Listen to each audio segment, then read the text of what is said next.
Why Gandhi Fast returned to India, 1915 to 1919. Gandhi and Kasturba arrived in Bombay in January 1915. It was 12 years since Gandhi had been in India. A crowd met the ship because his work in South Africa had made him famous. A party was arranged for him and other Indian leaders. Gandhi had decided that he would never wear Western clothes again, and he looked very different from the other leaders who were wearing expensive clothes.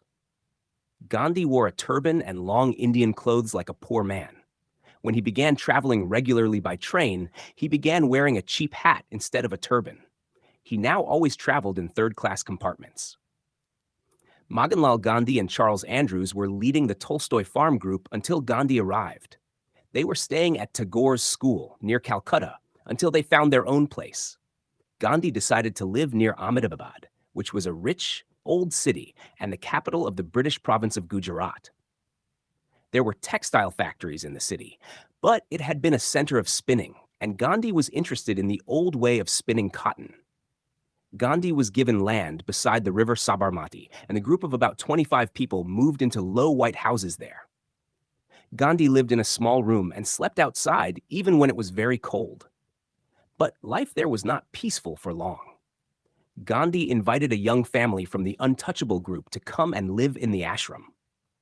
This was unpopular with many of Gandhi's friends, and at first Kasturba and Manilal Gandhi were also unhappy about it. The ashram depended on gifts of money from rich Indians, and now these gifts stopped. One day, all the money had gone. Then, a rich young man came with a generous gift of money, because he had always wanted untouchables to live with other groups. Today, the name untouchable is unacceptable in India. People from that group are now called Dalits. In February 1916, Gandhi was invited to speak at the new Hindu university in Benares, also called Varanasi, and one of the holiest cities in India beside the river Ganges. Annie Besant, the famous English woman that Gandhi had met in London when he was a student, had moved to India in 1893.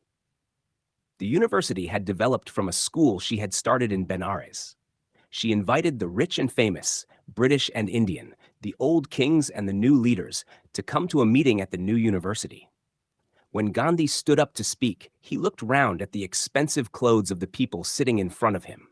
He told them they must change the way they lived. He spoke of the dirty cities he had seen, and of his journeys in third-class compartments with the poor people of India. India would be saved not by doctors and lawyers, he said, but by farmers. Many people in the room became angry. "Sit down, Gandhi," some shouted, and others began to leave the room. Gandhi had to stop speaking. At that time, other Indian leaders were more important than Gandhi, but people realized that Gandhi was unusual. His clothes and his life in the ashram were different. Also, he usually spoke and wrote in Gujarati, not English, and he learned to speak other Indian languages too. He wanted all leaders to use Indian languages instead of English. Gandhi began to speak at the conferences of the Indian National Congress. Vallabhbhai Patel, a successful lawyer in Ahmedabad, had laughed about Gandhi's opinions. But at a conference in 1916, Patel listened to Gandhi with interest. Later that year, at a conference in Lucknow in the north of India, another important person came into Gandhi's life, the young lawyer Jawaharlal Nehru. He was the son of Motilal Nehru, a rich lawyer and Congress leader from Kashmir in the far north of India. He had been to school and university in Britain, and he thought Gandhi was very distant and very different. At the same conference, Gandhi also met Raj Kumar Shukla, a poor farm worker from nearby Champaran in Bihar province. He told Gandhi about the problems of the Champaran farmers and asked Gandhi to help them. After some time, Gandhi agreed to go to Champaran, and it was here that Gandhi's first real work in India began. Most of the land in Champaran was owned by the British, but the farmers were Indian. The problem for the farmers was indigo, a plant used in textile factories to dye material blue. The owners made the farmers grow indigo, but they could not get a good price for it, so they were extremely poor. No one knew Gandhi in Champaran, but the poor farmers welcomed him, and Gandhi decided to stay and help them. The landowners were unhappy about his work, and the government asked him to leave. He refused and was told to come to court. A large crowd of poor farmers waited outside the court. Later, Gandhi wrote that in this meeting with the poor farmers, I was face to face with God, Ahimsa, truth. Gandhi told the court that he would not obey the order to leave because he was obeying a higher law.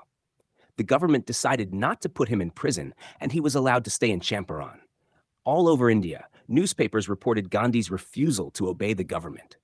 Several lawyers working in Champaran joined Gandhi, and some of them became his followers. Mahadev Desai, a lawyer and writer, joined Gandhi and worked with him for the rest of his life. Rajendra Prasad and J.B. Kriplani, who later became important leaders, also left their comfortable lives and joined Gandhi in Champaran. There, they slept on the ground, ate simple food, and washed their own clothes.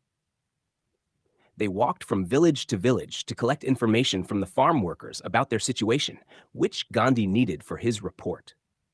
Kasturba and others from the ashram came to live in Champaran to help the poor women and children on the farms. Gandhi talked to many farmers. He met teachers and doctors, and also the landowners, and he wrote to newspapers about everything he saw. In October 1917, the government agreed that the farmers could stop growing indigo. Gandhi had succeeded, and his name was now famous in India. Gandhi stayed in Champaran, helping the farmers. But in March 1918, the workers in the textile factories in Ahmedabad asked him to help them, and so he returned to the ashram. For a long time, the textile workers had been asking the factory owners for more money, but the owners had refused. Although some of the factory owners were friends with Gandhi, he wanted to help the workers. He suggested a strike, and the workers stopped work. After 2 weeks, the owners still refused to pay more money, and the workers were becoming hungry.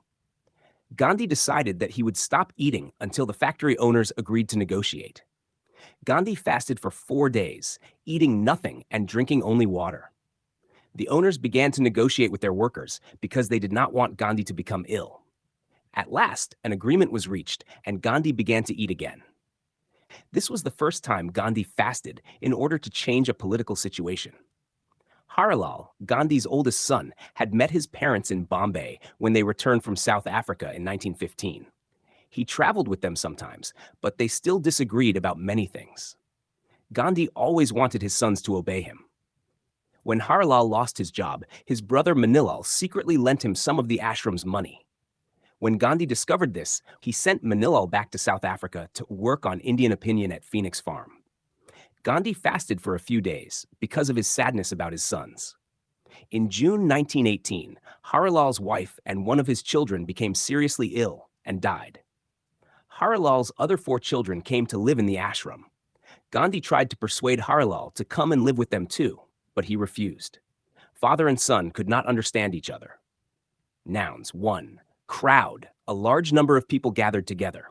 2. Party, a social gathering of invited guests. 3. Leaders, people who guide or direct others. 4. Center, the middle point or part of something. 5. Compartments, separate sections or parts of a larger structure. 6.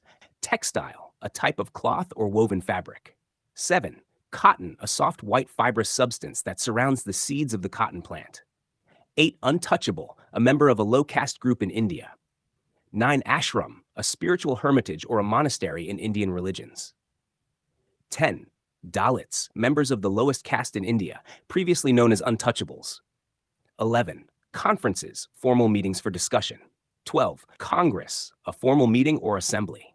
13. National, a citizen of a particular country. 14. Interest, the state of wanting to know or learn about something. 15. Factories, buildings where goods are manufactured. 16. Material, the matter from which a thing is made. 17. Owners, people who possess something. 18. Price, the amount of money required to purchase something. 19. Himsa, the principle of nonviolence towards all living beings. 20. Prison, a building where people are legally held as punishment. 21. Refusal, the act of declining something. 22. Rest, a period of relaxation or inactivity. 23. Village, a small community or group of houses. 24. Information, data or knowledge about a topic. 25. Situation, a set of circumstances. 26. Report, an account or statement describing an event. 27. Strike, a refusal to work as a form of protest.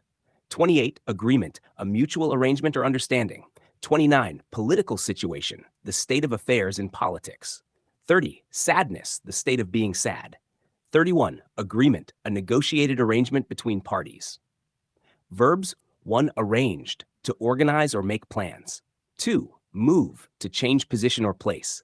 3. Invite, to ask someone to go to an event. 4. Depend, to rely on someone or something. 5. Develop, to grow or cause to grow. 6. Stand, to be in an upright position. 7. Sit, to rest on the buttocks. 8. Grow, to increase in size. 9. Refuse, to decline to accept. 10. Obey, to follow commands or instructions. 11. Collect, to gather together. 12. Suggest, to propose an idea. 13. Negotiate, to discuss in order to reach an agreement. 14. Lend, to give something temporarily. 15. Discover, to find something unknown. 16. Fast, to abstain from all or some kinds of food or drink. 17. Persuade, to convince someone to do something. 18. Refuse, to decline to accept. Adjectives: 1. Famous, known by many people. 2. Expensive, costing a lot of money. 3. Cheap, low in price. 4. Regularly, occurring at consistent intervals. 5. Interested, showing curiosity or concern. 6. Peaceful, free from disturbance, calm. 7. Unpopular, not liked by many people. 8. Generous, willing to give more than necessary. 9. Holy, dedicated to a religious purpose. 10. Successful, having achieved success. 11. Distant, far away in space or time. 12. Comfortable, providing physical ease. 13. Hungry, feeling the need for food. 14. Political, related to government or public affairs. 15. Secret, kept hidden from others. 16. Serious, important and requiring deep thought. 17. Unusual, not common or ordinary. 18. Dirty, not clean. Adverbs: 1. Secretly, in a hidden or private manner. 2. Extremely, to a very great degree. Phrasal verbs: 1. Move into, to start living or operating in a new place. 2. Come into, to inherit or gain possession. 3. Stand up, to rise to an upright position. 4. Sit down, to take a seat. 5. Depend on, to rely or trust in.